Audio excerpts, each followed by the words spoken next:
Well, today is Saturday, 9/11, and we're watching TV and the commemoration of that awful event. And I've been reading certain things about Helen Keller and others, and Kierkegaard, and have gotten the desire to continue with these brief Bible commentaries. I saw that I think a couple of people saw what I did yesterday to begin this discussion of John's Gospel. And I don't want to say much more by way of introduction, except that besides the what is found under various biblical writings for courses in my website, Bible Explainer, I also have something called Short Notes on Biblical Topics. And there you will find materials on the verb sprinkle in Hebrew and Greek in the Christian Bible, and a couple of things on the verb to lift up in Hebrew and Greek. So I have something called more on the verb to lift up. And then I had the initial writing on the verb to lift up, which I'm having trouble finding it right now. But nevertheless, it's there. It's there somewhere. And again, the comparison between Numbers and what Jesus says in the Gospel of John chapter 3, the Son of Man must be lifted up. There's also something also there. But I wanted to, again, for myself in the first place, my own need to nourish myself with the Word of God and to share what I'm doing with it when I do this. I wanted to just begin with the prologue or the beginning of the Gospel of John, which says in Greek, en arche ein hologos, in the beginning was the Word. So that obviously this fourth Gospel evokes the first words of Genesis, especially and exactly in the Greek translation, the Septuagint. That's how you pronounce it. I tend to say Septuagint, but the 70, whatever. So what you have in the Gospel of John is a fourth, almost like final gospel. I think it was Irenaeus of Lyon who talked of the four winds and four gospels against Marcion, who denied the validity of the Old Testament. He was a Gnostic and only liked one gospel, I think the Gospel of Luke. This writer that we call John, and the superscription, like I said, is ancient. Which John, I'm not going to pursue that any further. Is marking this new beginning, this new creation, which is what we should all be hoping for, that we can be reborn even daily or even more often than once a day, renewed in our spirit. I'm reading N.T. Wright. I'm on page 1,000 something of his commentary on Paul. And he's very big on the new creation. Of course, in Isaiah, the redemption of God is basically the new covenant and a new creation. So that the idea of a new beginning, I was listening to President Bush speak about the need for unity in the nation and how we have deteriorated from that unity that we had after this attack on us. Now we're being attacked by COVID and by many other things, including anti-democratic forces, and we're very divided. And President Bush said this is a cause of concern for us. Um, so that what the Gospel of John says, that in the beginning was the Word, the Logos. And Logos is this Word of God that is the means by which God creates in Genesis. So God speaks and doesn't need to do anything else, even though in chapter 2 of Genesis, in the second account of creation, God is much more anthropomorphic, even though speaking is something that has human shape. But the first account doesn't have God making like a clay man and breathing into him. The first account is simply God commanding, and it was so. Fiat in Latin, fiat lux, let there be light. And so God has this power with his davar, his word, which I think in Aramaic it's memra.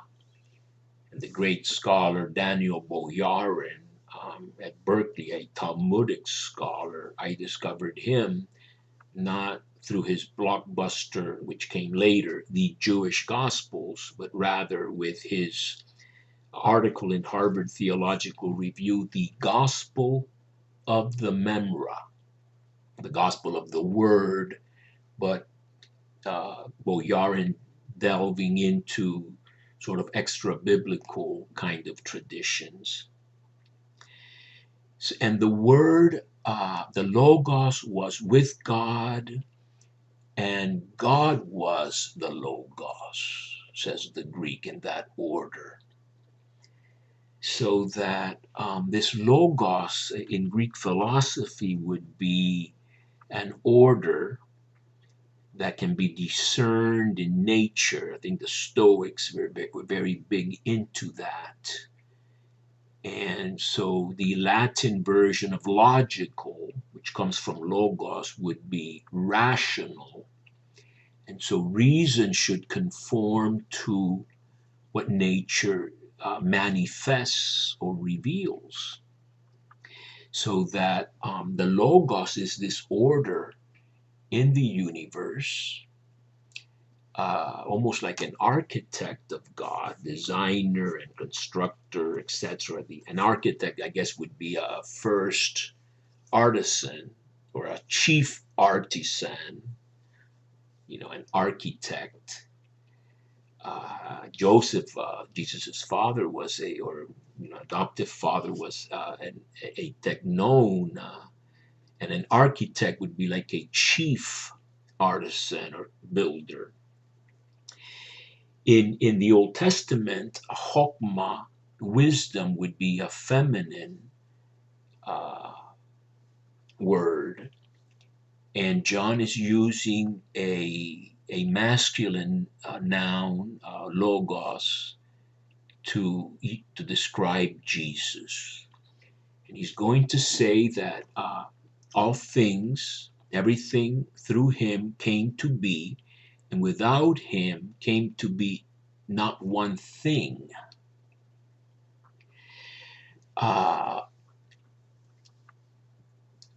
In him was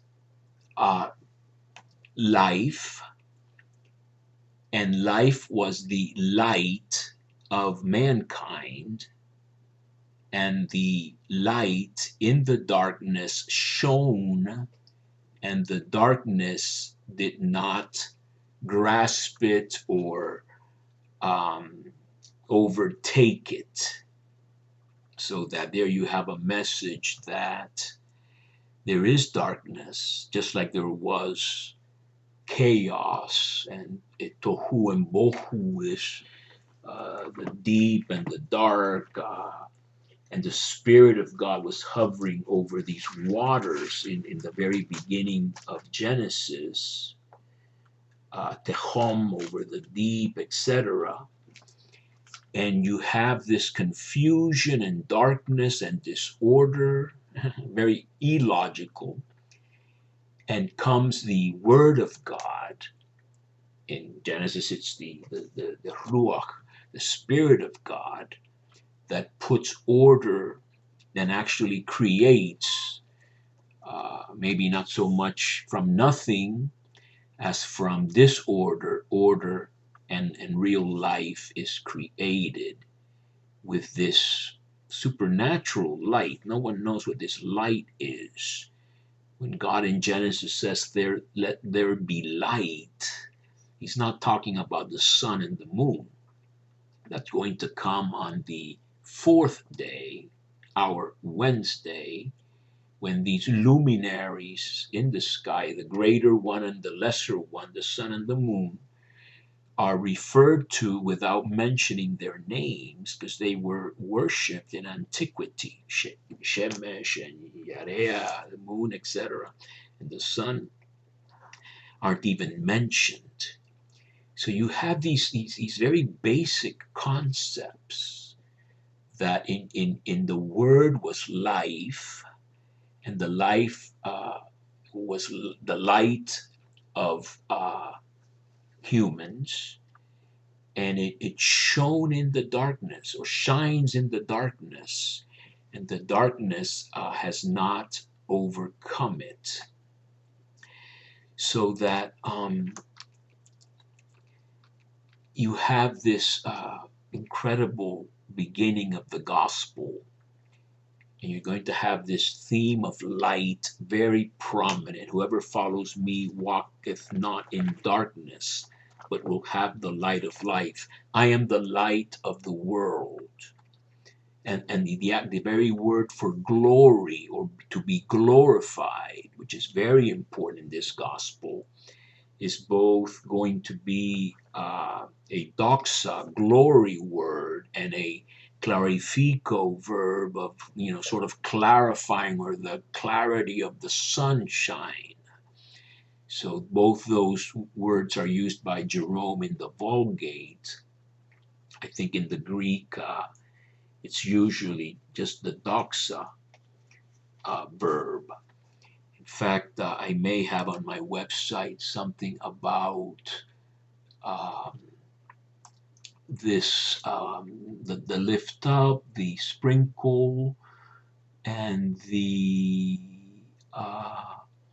probably something about glorification.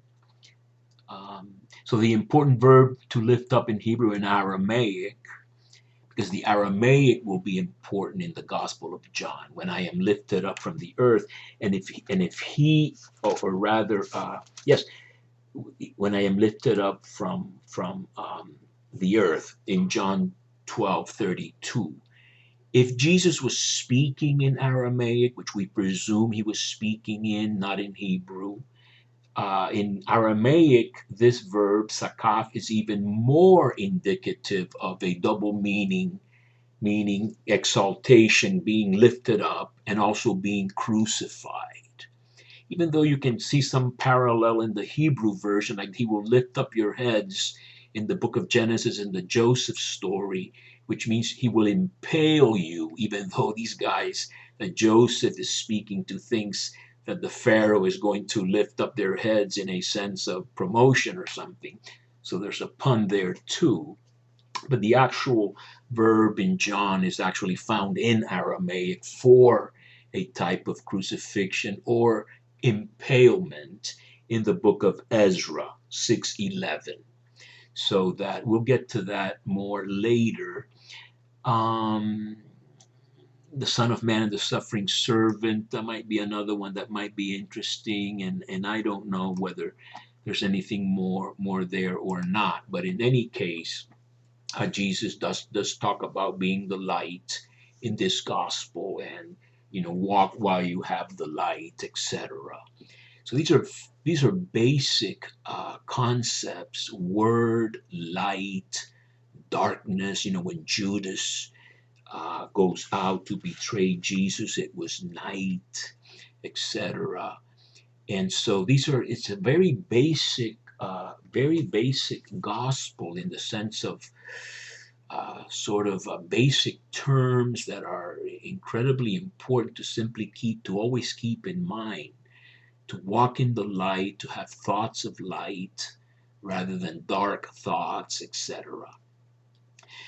Um, there's an interruption here apparently in the prologue itself, which I don't know why, etc. I'm sure that commentaries say a lot about it, but there's a brackets reference to John the Baptist. There was a man sent from God whose name was John. He came as a witness, another primary category in this gospel. You have witnessing. You have a sort of an accusation or even a lawsuit, an indictment of Jesus, maybe even, probably by the Torah as understood by his opponents. We're going to have to get to the presence of the Jews in this gospel and try to understand that in the very best light. The gospel is not a reason to think negatively of Jews, much less persecute them. But the idea of a trial with witnesses and accusations and counter accusations or countersuits, very important in this gospel.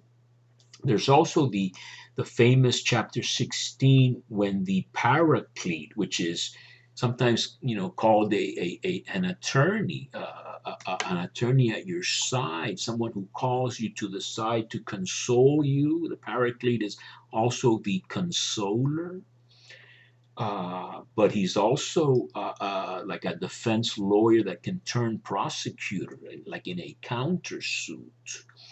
And when the Paraclete comes, that I will send when I leave, says Jesus in the Last Supper in John, he will convict the world in what is referring to sin and righteousness and judgment. And so you have this very forensic. Now, N.T. Wright and I are totally on the same page. I'm learning stuff from him. He might push the envelope in certain cases, but it's very interesting or I think people that do biblical studies of the kind that I have done and N.T. Wright and others have done, in a sense more conservative biblical studies, we share all these things in common. And the forensic idea, which is very important in the Bible, in the Old Testament, God sues or accuses his people. This is the famous Riv passages in Micah. What have I done to you, which is said in Lent, etc. The name Rebecca comes from that, I think. He came to bear witness about the light. So John the Baptist in this gospel points to Jesus, that all might believe through him. I think he's setting a role for John the Baptist as the one who has led the first disciples to Jesus, who leave John. I must decrease and he must increase. I think this is in this gospel.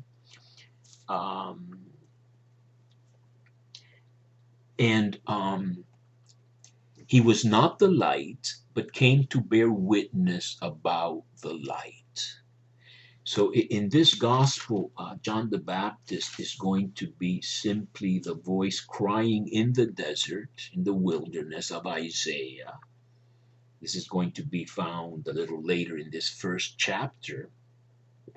The minute you have this voice crying out in the wilderness, make straight the way of the Lord, you're in the book of the constellation of Israel, Isaiah 40. It's a unit of Isaiah 40 to Isaiah 55 for sure, if not the rest of Isaiah to chapter 66.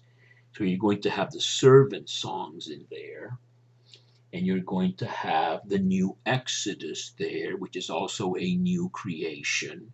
And you're also going to have talk of covenant, which will be basically the conflation of new and eternal covenant. The expression new covenant only appears in Jeremiah 31:31. The expression eternal covenant is from Genesis with Noah and Abraham. It's found in Ezekiel. I think it's even found in Jeremiah. It's found in Isaiah. And I think in the Mass we say new and eternal covenant. They become basically synonymous, different schools with different vocabulary for a new covenant or a renewed covenant or a fulfillment of covenant promises. That's N.T. Wright. He talks a lot about the faithfulness of God to his covenant or promise to Abraham that he would rule the world, and all the nations would be blessed in him and his seed. And N.T. Wright says that the seed is Jesus. And we in Jesus are co-heirs and beneficiaries of that promise fulfilled in Jesus. So that you have that, and John the Baptist is going to have that role and no other. He's not going to be Elijah like in the synoptics or any other kind of prophet that can cast any shadow on Jesus, who is I think the prophet. In one of the manuscript readings in chapter 7, the prophet doesn't come from Galilee, rather than no prophet comes from Galilee, but rather the prophet, much like the prophet that the Samaritans expected, some sort of a, not exactly Messiah, but some sort of a restoring prophet. I think the Samaritans call it the Taheb, some sort of restorer, and that's what the Samaritan woman is thinking about when she and Jesus have that conversation at the well in John 4. So that he was not the light, but came to bear witness about the light. So already in the first few verses, like I said, with a limited vocabulary, this guy has set out a whole sort of blueprint for this gospel. And we're going to see a little bit later that the gospel is about God sending his word, which becomes flesh. And flesh would indicate primarily humanness in its weakness, primarily vulnerability. Secondarily, the passions and things like that. So the true light, which gives light to everyone, was coming into the world. Now, this is interesting because erchomenon is really the coming one, the one that cometh. I think Sigmund Mowinckel has a great book on the servant in Isaiah, he that cometh, in the English translation. In Swedish, I forget what it is. Are you the one who is to come? John the Baptist asks Jesus through his disciples when John is in prison in Matthew, I think 11, and in Luke 7, Are you the one who is to come, or should we look for another? Well, here it's said there's no such scene here. John doesn't send anybody to ask. John identifies Jesus as the Lamb of God. Unique to the four Gospels is that appellation for Jesus, the Lamb of God. The Lamb will reappear in Revelation. This is very Johannine, and I think a reference to Isaiah and the suffering servant, like a lamb led to the slaughter, he opened not his mouth, etc. So that he was in the world, and the world was made through him, or came to be through him, and the world did not know him. So there you get this cosmos in this gospel, which I remember in the liberation theology days, they would call it the system. The world in this gospel is ambivalent. Sometimes it's positive. I am the light of the world. Or in the world, I didn't come to take you out of the world. In the world you will have tribulation, but have faith in me. I have overcome the world. But the cosmos is really like a dark place, or the earth as opposed to the heavenly realm. So this is a very dichotomous, that's a word. This is a gospel that divides from above, from below, the symbol from the earthly interpretation. The dialogue with Nicodemus is going to show that, Jesus speaks of the things above, and his opponents think of the things of below. So this is where you have what could develop into Gnosticism, an appreciation only of the spiritual against the material. This gospel is sort of treading, walking on a tightrope, because Jesus comes in the flesh. We touched him, we were with him, etc. You have to eat his flesh, drink his blood. But the flesh really counts for nothing. It's the spirit which gives life. So you have this very sort of back and forth that we need to think about. He came to his own. Now this is interesting. Eista idia elthen. He came to his own. In Italian, they say "I miei," my own. This is the same expression that's going to be used when Jesus entrusts Mary to the beloved disciple. He received her into his own things, or his home, or something, no? Something like that. So he came to his own, you could say his own people or something. Here it says his own, and his hoi idioi, his own, same, his own did not receive him. So when you add people like this Bible does, the ESV there, you see that even the most literal Bible is not literal enough for our taste.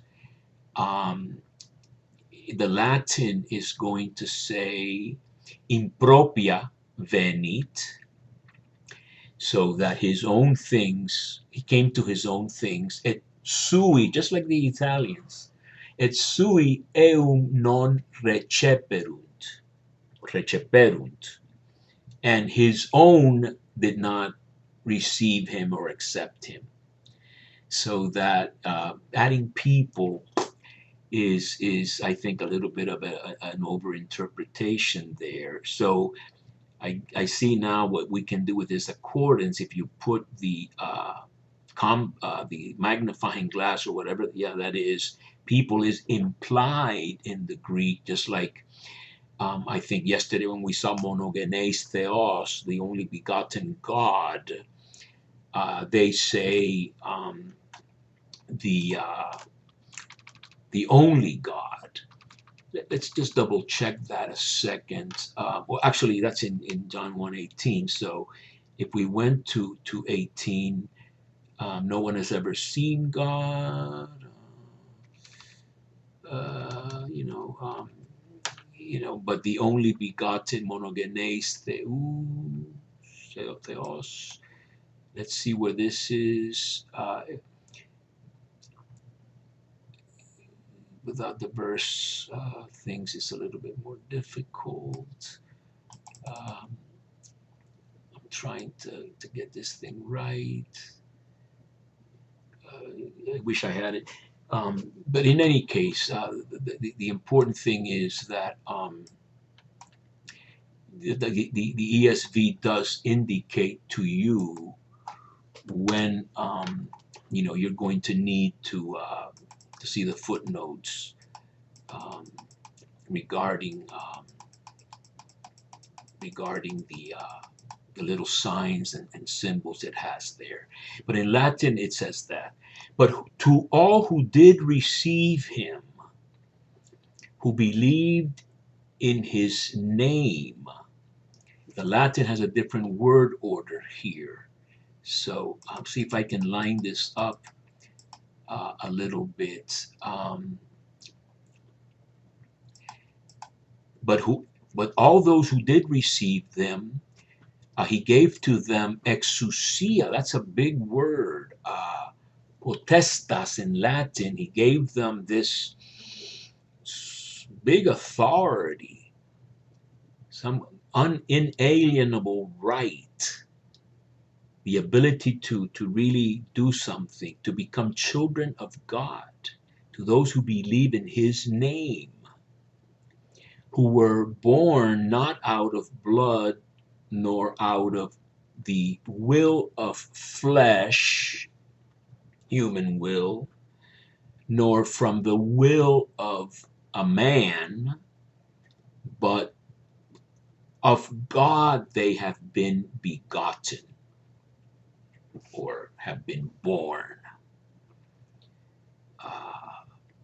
So that you have that belief, children of God, true light, not known by the world, not received by his own, but to all those who did receive him, who believed in his name, he gave them the right, it says here, to become children of God. I think the power to become children of God. And then we have this great line, and the Word was made flesh, became flesh, and I would say tented among us, pitched a tent among us, which of course is totally book of Exodus and the travel through the desert, setting up the tent of meeting at the very end of Exodus. God comes to dwell. See if I can just at least give an oversight of this. Skenosen is in Greek, you would have an S and a K and an N. And those would be the three consonants that would indicate a tent. I think the tabernacles in the Transfiguration, which is not in John, would have that word. The book of Revelation has that God will tent or dwell among them, but in the ancient, Israel, he was a tent. That was the dwelling place. In 2 Samuel 7, God went in tents with the people. He didn't want a solid, building of wood or cement or something. So that when you have these three consonants, the same in Hebrew, shakan in Hebrew is to dwell. Shakan in Hebrew is to dwell. One of the things I don't like about this accordance is that it doesn't give you the possibility of showing what a Hebrew translation would be of the New Testament. BibleWorks had two different ones, and you could compare. In some cases, for example, the Samaritan woman, Jesus says, you've had 5 husbands.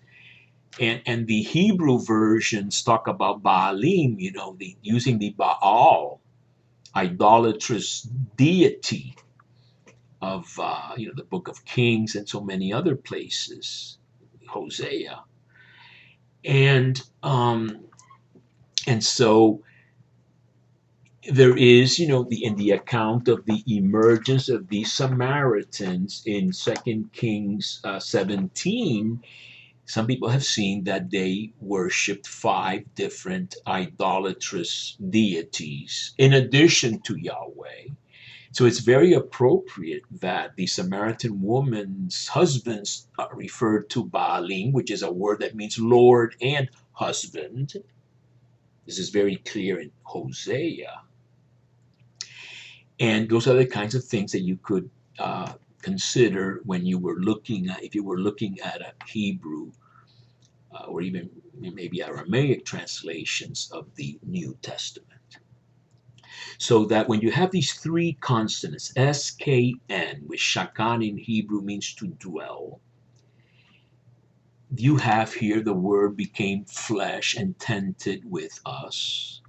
And some scholars have also seen that these are the 3 consonants of Shekinah or Shekinah, this glorious presence of God that the rabbis speak of, which is not a word that's found in the Old Testament, but you have these beautiful echoes, very Jewish echoes of these concepts right in the Gospel of John. So this is a great verse. I think in the old Mass, at the end of the Mass, they would bow their heads or something. Et verbum caro factum est et habitabit in nobis. And we saw his glory, the glory of like an only born from the Father, plenum gratiae et veritatis, full of grace and truth. So there you have, again, very Old Testament, if you want to use that expression for simplicity's sake. You have full of grace and truth, which is, for some scholars, reminiscent of Chesed and Emet, the 2 characteristics of God. In Exodus 34, for example, Yahweh, full of Chesed and Emet. Chesed being, I define it as totally unexpected and unimaginable acts of love. And Emet is fidelity, truthfulness, reliability. That's where we get Amen. So be it, I confirm it, a firm thing to hold on to. Now, normally grace, charis, in Hebrew might be chen, like in the Yochanan. Yahweh has been gracious, but nevertheless, grace and truth can be said to be evocative of the main characteristics of God, which is very interesting. God is Emet. He can be relied on, religiously and faithfully to always do the unexpected in love. So that's an interesting paradox. You can always count on God to surprise you with new and unexpected, things that you didn't count on, acts of love.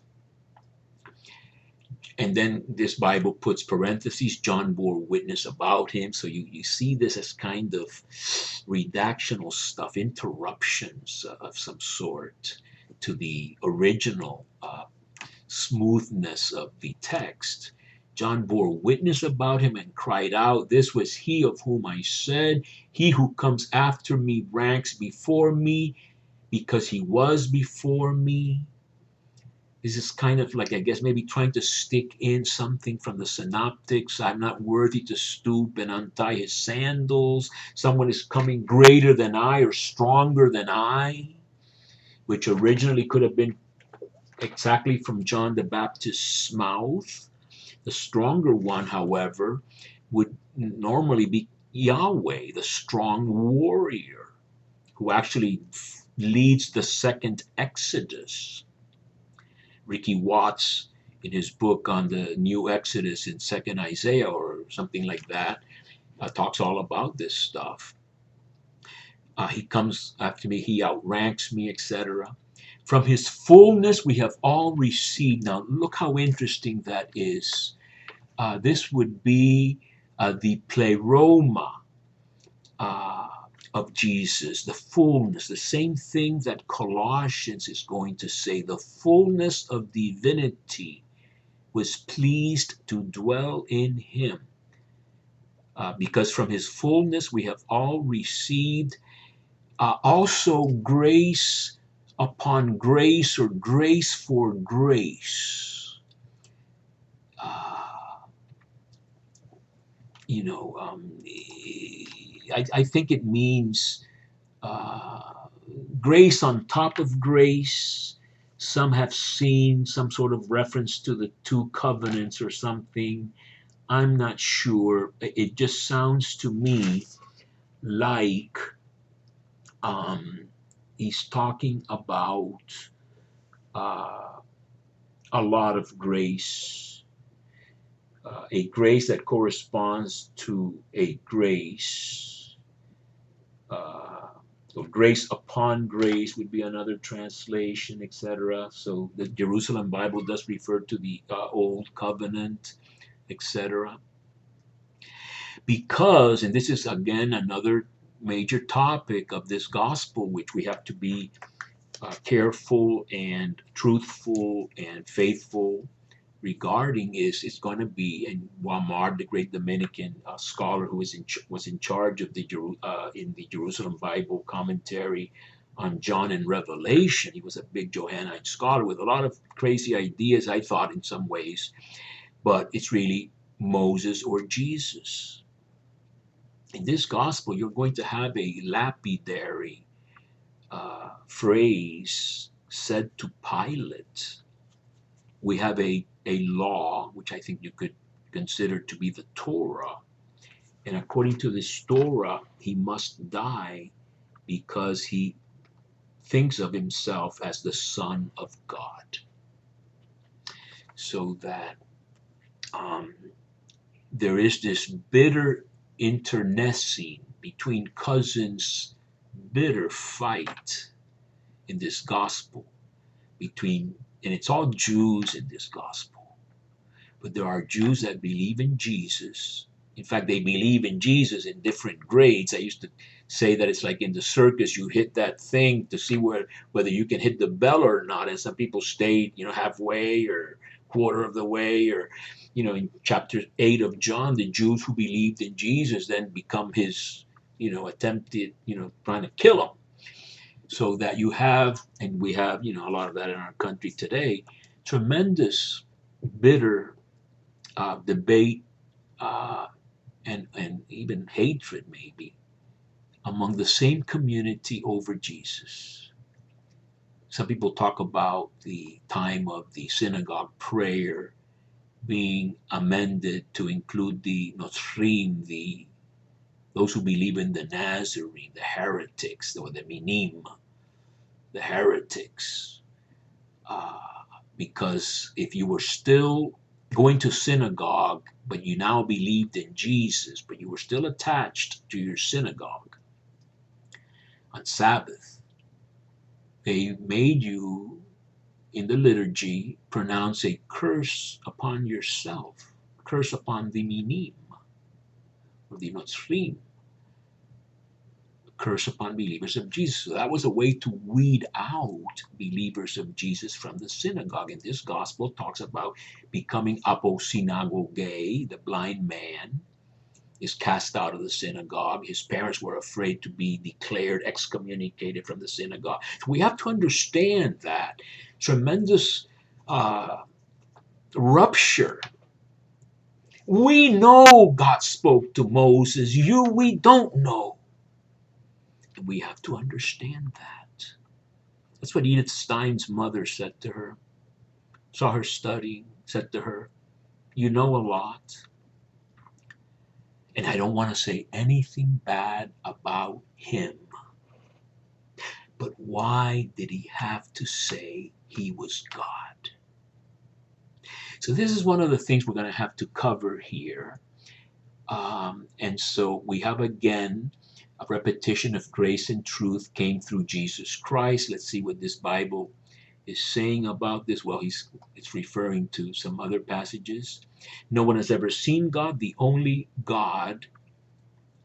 And here I can get a chance to look at it. Some manuscripts have the only Son, monogenes huios, or something like that. But here, the best text is the only begotten God. He who is in the bosom of the Father. He is the one who has exegetized it, interpreted it, explained it, expounded it. So there we're going to stop at around 46 minutes.